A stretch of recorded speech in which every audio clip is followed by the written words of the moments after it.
बेवजह घर से निकलने की जरूरत क्या है? मौत से आंख मिलाने की जरूरत क्या है? जिंदगी बहुत कीमती है, इसे संभाल के रख। कब्रगाहों को सजाने की जरूरत क्या है? सबको मालूम है बाहर की हवा है कातिल। यूं ही कातिल से उलझने की जरूरत क्या है? दिल बहलाने के लिए घर में वजह है काफी। यूं ही गलियों में भटकने की जरूरत क्या है? पूरे परिवार की सुरक्षा आपकी समझदारी है। अभी बहुत उम्र बाकी है सैर सपाटे के लिए, इतनी जल्दी घबराने की जरूरत क्या है?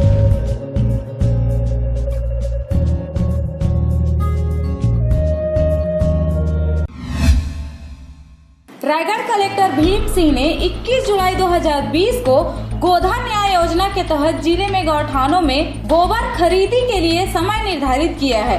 अब जिले के 114 गौठानों में जहां गोधन न्याय योजना संचालित की जा रही है, वहां सुबह 7 से 10 बजे तक गोबर की खरीदी की जाएगी। योजना के तहत गौठान जिस पंचायत में स्थित है उसी पंचायत में व्यक्ति ही वहां गोबर विक्रय कर सकते हैं। रायगढ़ से ब्यूरो रिपोर्ट RJ रमझाझर।